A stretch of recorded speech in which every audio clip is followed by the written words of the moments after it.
आज जोशीमठ में ऋषिगंगा परियोजना जो विद्युत परियोजना है उसमें ग्लेशियर टूट जाने की वजह से जो जो आपत्ति आई है, जो अलकनंदा नदी का जो वेग है वो कितनी तेज़ी से आगे बढ़ रहा है और सैकड़ों जाने लील चुका है, बहुत ज़्यादा नुकसान कर चुका है। यहाँ तक कि मुझे पता चला कि बनारस और पटना तक को अलर्ट कर दिया गया है। पानी का वेग इतना ज़्यादा है, पानी का वेग होता ही ज़्यादा है, पानी को आप ज़्यादा बांध नहीं सकते और प्रकृति के साथ ज़्यादा खिलवाड़ नहीं करना चाहिए। समय समय पर गांव वाले, आदिवासी लोग, पर्यावरणविद, साइंटिस्ट, इन सब चीज़ों के लिए पर्यावरण का जो दोहन लगातार लोग करते हैं उसके प्रति लड़ाइयाँ लड़ते रहे हैं, कानूनी लड़ते रहे हैं, आंदोलन के रूप में लड़ते रहे हैं, लोगों सरकारों को लिखते रहे हैं, लोगों को एजुकेट करते रहे हैं।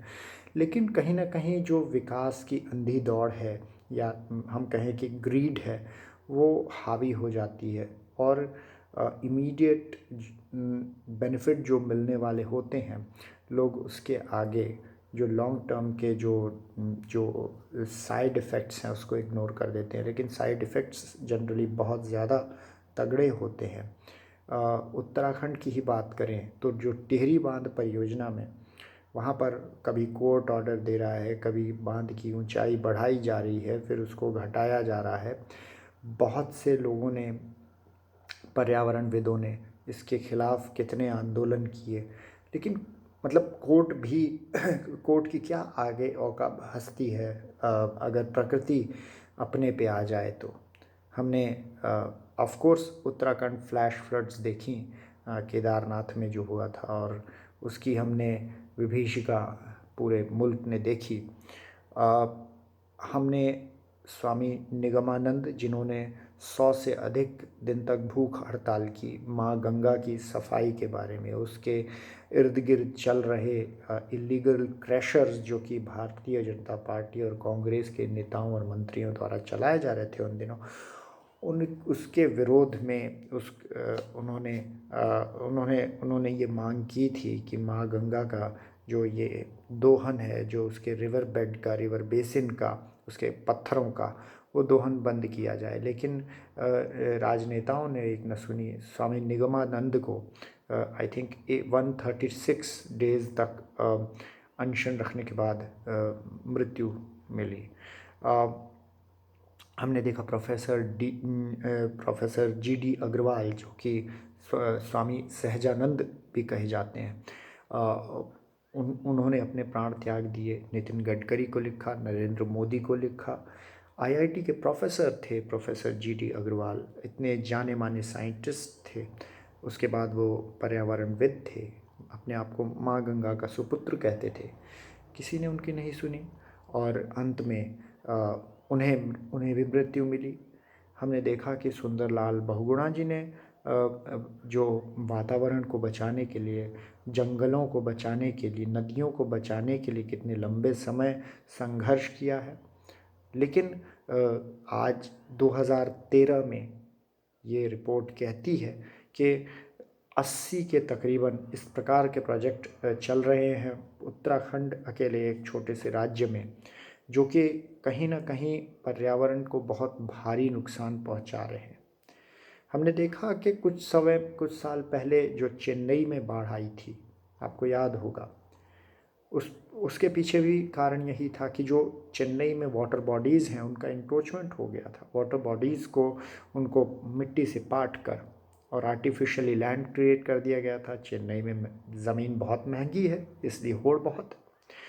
हर शहर में आपको नदी तालाब पाटने वाले कुछ माफिया गिरोह दिख जाएंगे। राजनीतिक दल की शह पर, पुलिस की शह पर, अफसरों की शह पर वो पलते हैं और वो ज़मीन से कमाने के चक्कर में वो वाटर बॉडीज़ जो जो एक ज़मीन की क्षमता बढ़ाती हैं पानी सोखने की, उसको वो घटा देते हैं। तो फिर पानी अपना रास्ता कहाँ ढूंढेगा? पानी फिर वो फ्लड करेगा। आप बिहार में देखते हैं हर साल फ्लड आती है, जहाँ नेपाल से जो नदियाँ आती हैं वो नीचे गिरती हैं, या फिर गंगा नदी है, उसमें उसमें जब बहाव तेज़ होता है तो वो ज़बरदस्त फ्लड लाती है। पूर्वी उत्तर प्रदेश में फ्लड लाती है। ये क्या है? जो मानवीय आबादी है वो जाकर नदी के मुहाने पे, रिवर बेसिन पे जाकर बस जाएगी ऑफ सीज़न में, और जब बारिश का सीज़न आएगा तो बाढ़ क्या नहीं आएगी? क्या माँ गंगा उनके घर में नहीं घुसेंगी? तो ये प्रकृति का दोहन बिहार में एक एग्जाम्पल हो गया आपके लिए। जब केरला में इतनी भारी वर्षा हुई थी, इदुक्की बांध के टूटने का खतरा हो चला था, डैम में बहुत ज़्यादा रिजर्वायर में पानी हो गया था, और बहुत केरला की जो फ्लड थी, रेंस, वो बहुत ही डरावनी थी। उसमें अगेन पाया गया कि पास्ट में रिपोर्ट आ चुकी थी, बड़े बड़े एनवायरमेंटलिस्ट ने, उन्होंने बताया था कि किस प्रकार ग्रीड के चलते केरल सरकार, केरल मंत्रियों, केरल के बिजनेस माफियाज, उन्होंने ज़मीन को छोड़ा ही नहीं। उन्होंने जंगलात कहिए, आप रिवर्स कहिए, झील कहिए, का इंक्रोचमेंट किया, और वहाँ पर अपने मॉल्स बनाए, वहाँ पर अपार्टमेंट्स बनाए, डिफॉरेस्टेशन किया। सेम यही किस्सा आप देखेंगे गोवा में है। लगभग देश के हर हिस्से में इस प्रकार की कहानियाँ हैं। इंसान ने प्रकृति की बिल्कुल भी चिंता नहीं की है, प्रकृति भी चिंता नहीं करती है। जब पलट के वापस आती है तो कुछ इसी प्रकार के हाहाकारी रूप में वापस आती है। अब विद्युत परियोजनाओं के लिए ये देखिए, जो इस प्रकार से मुफ्त में मारे गए चमोली में लोग, अब अभी तो आंकड़े सामने नहीं आए, ना जाने कितने लोग मारे गए।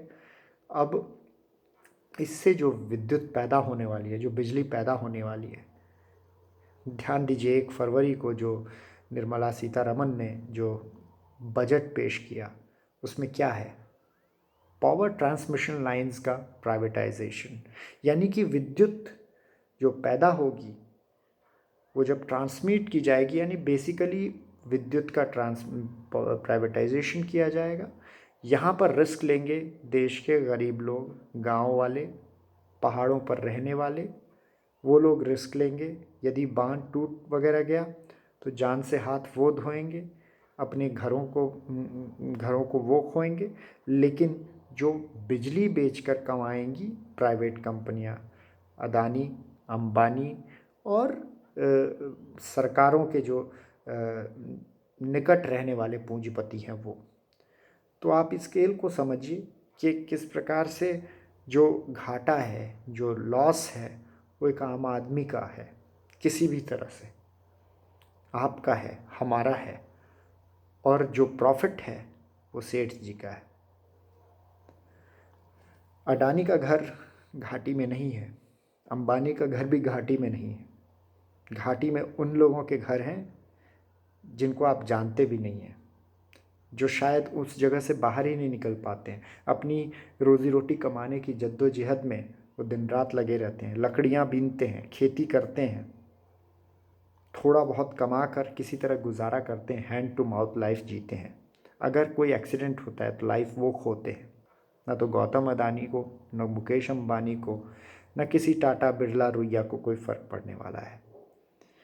तो पर्यावरण का दोहन राजनीति के माफिया को कहिए, या अफसरशाही को कहिए, या फिर किसी क्रोनी कैपिटलिस्ट को कहिए, इन सबको फ़ायदा मिलने वाला है।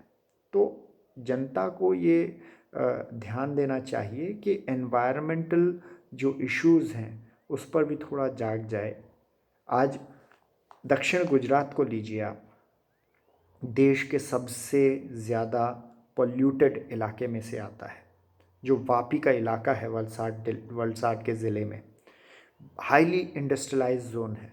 आप वहाँ पे कभी चले जाइए गुंजन 4 रास्ता पे, आपकी नाक में इतनी ज़्यादा केमिकल्स की बदबू भराएगी, और वहाँ पर लाखों लोग रहते हैं। पूरे देश से मज़दूर आकर वहाँ पर काम करते हैं, गरीब आदमी काम करता है।